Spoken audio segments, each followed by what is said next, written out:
animals are beholden to their owners. But human beings are very unique.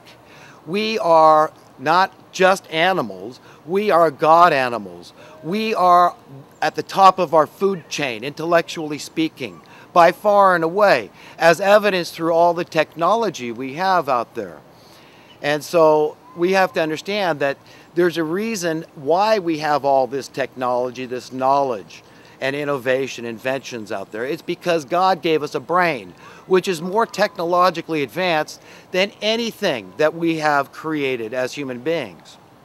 Not to say that we haven't created some incredible technology, the point being that it didn't happen in a vacuum. It happened because first we were given this brain.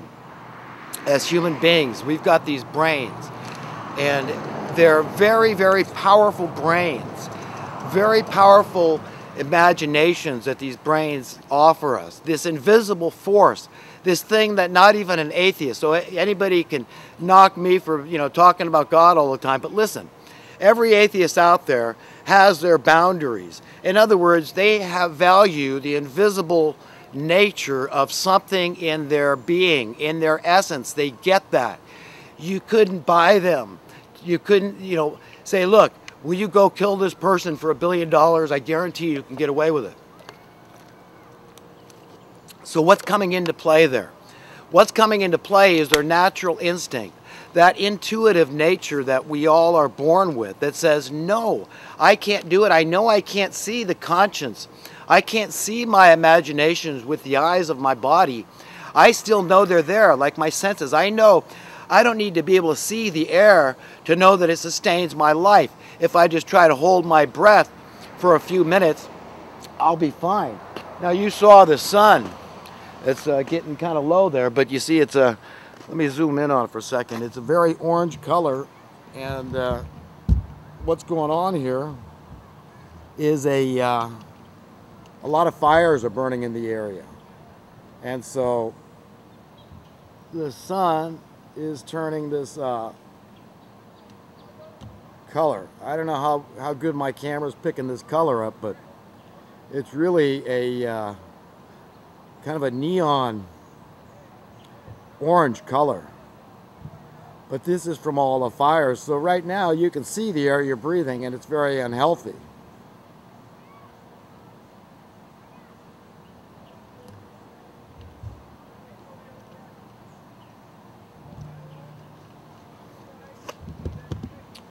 But normally we can't see it, but we know it sustains our lives. And even water, well, we know it's semi-visible, but for the most part, it's nearly invisible. And we know there's moisture in the air, so it's not only the oxygen we're getting from the air, but we're getting moisture out of the air.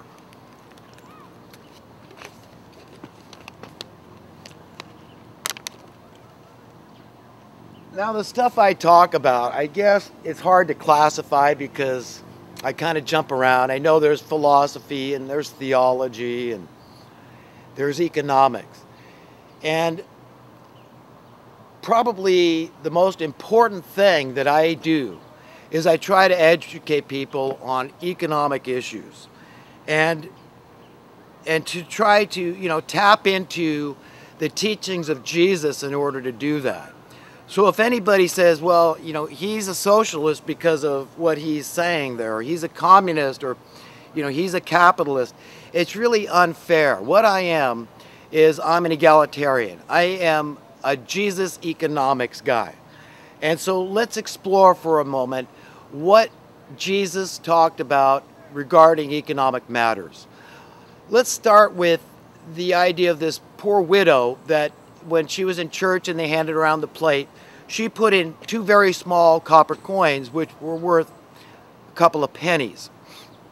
Maybe in today's day and age, maybe it was worth, a nickel, something like that. It was hardly anything, but it was all that she had to live on, apparently.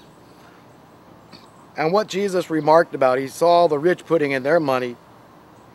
And what Jesus said was, what this little widow has done, she, in the sight of God, she gave more than all the others, because the others gave out of their wealth. And it didn't hurt them nearly as much. It didn't hurt them at all to give their tithe, But this widow, she was really getting hurt by what she gave. Maybe it wasn't even a tenth of her income, but it was everything she had left to live on. So in the sight of God, that woman's money was much more valuable than the rich people's money. Now let me ask you for a minute, is it that way in our society today? Does our society, our civilization at large, does it look at things the way that God looks at things? The way that Jesus told us that God looks at things? No, it doesn't. But you see, for me it does.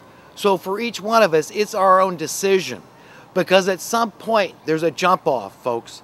And when you see prophecy being fulfilled right and left, you know, all the great people that are these old men like Hal Lindsey, Gerald Flurry, and so many others that are all saying the same thing. And even in the Muslim world, they're saying the same things. It's almost like Christianity and Islam and even Judaism are walking lockstep. These people that are real truth seekers. They want the truth, the whole truth, and nothing but the truth. And they don't hate anybody for being irreligious or of another religion. That to me is a true Muslim, a true Christian, and a true Jew. These people in the Middle East, they've been getting along together for centuries. They've been living next to each other, watching each other's kids. So that's what I'm talking about. All these people we are all on the same page, okay, in terms of end of the age prophecy. That's what we're talking about here. We're not just talking about a big change like I heard, I think it was Harry Dent being interviewed on the Alex Jones channel was talking about these 200 or 300 year cycles, or somebody else, maybe Leanne McAdoo was interviewing an economist that's down in Acapulco right now. But they talked about these big events that happen only a few hundred years and these big resets in the economy and all that. You know, and while I don't want to, you know, scoff too much and say that's not possible, that's all that's happening here. I think what we've got happening in America and worldwide in terms of economic goings on is far bigger than that. I think this is the end of the age type deal. This is what's going on. Okay, I heard this Shemitah period talked about more and more, and you know, this every 7-year cycle, and that this is that 2015 is a Shemitah year, which Christians and Jews prescribe to. I don't know so much about Muslims. I think probably a lot of Muslims are well aware of this period too, when big events happen. For example, in 2001, I think was a Shemitah year, and of course we had 9/11, and now we've got this entire post 9/11 world, right? And then 7 years later, we had the 2008 banking takeover. Really, it was just a coup d'etat. It was the final nails in the coffin, because the money printing coup d'etat happened in 1963, of course, with the assassination of JFK, who was going to abolish the Federal Reserve Bank and was already introducing a competing currency into the system that was going to eventually supplant the Federal Reserve notes, these silver certificates that Kennedy was issuing. So he was a very real and present threat to these people. And, you know, since then we've got to ask, well, whatever happened to Executive Order 11,110? Why isn't the mainstream media ever talking about that? And why don't we pull that out of the files and start working on this and getting rid of this Federal Reserve Bank? And you know, but we're not going to hear any of that. No. The world's full of establishmentarians. People are in fear. People are enslaved. But they've got that, what do they call, the Stockholm syndrome, where they fall in love with their masters. You know, the hand that feeds them, that's fine. You should respect the hand that feeds you. The workers love the hand that feeds them. They appreciate them and they thank them. They're very grateful to them. But you cannot compromise or sell your soul or your integrity or your honor, okay?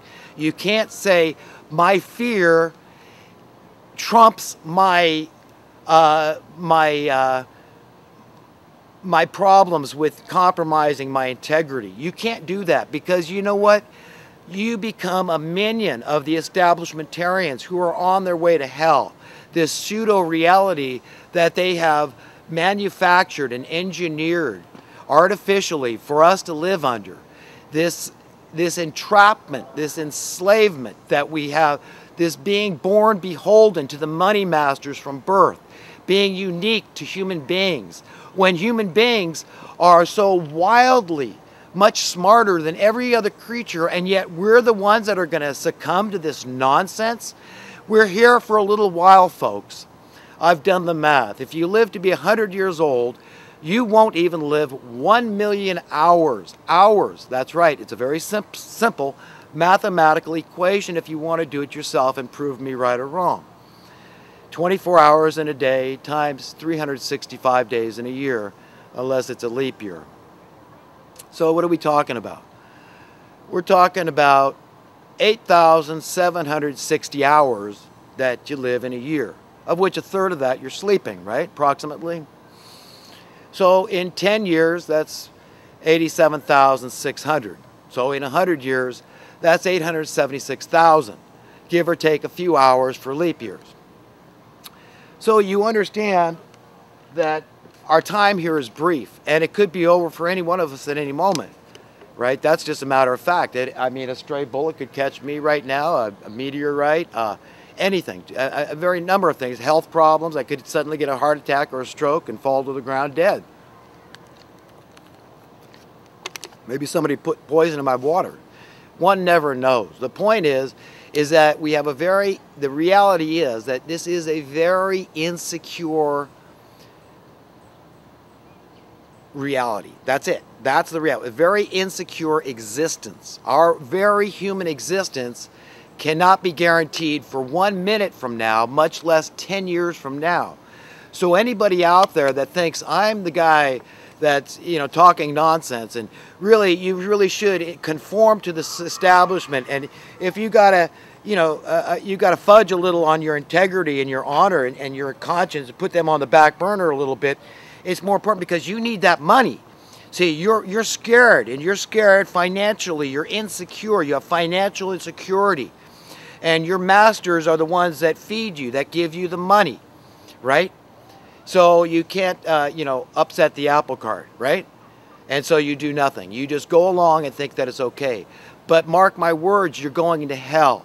You cannot live your life that way and expect to inherit a better world. You need to be found worthy, deserving of inheriting a better world.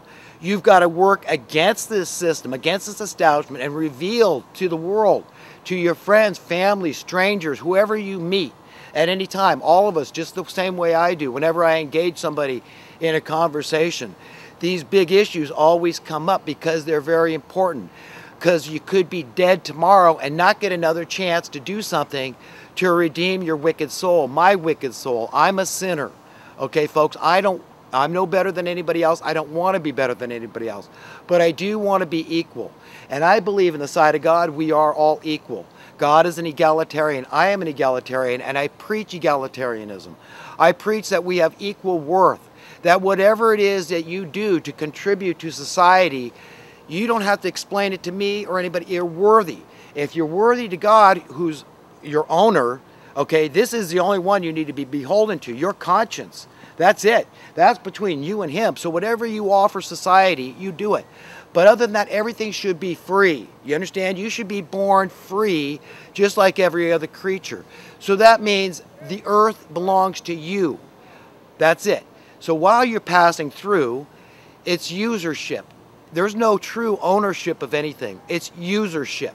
I'm not saying you don't get your own car, but who needs to even lock their car if people can go get a new car anytime they want? You understand? It could be much more fluid out there.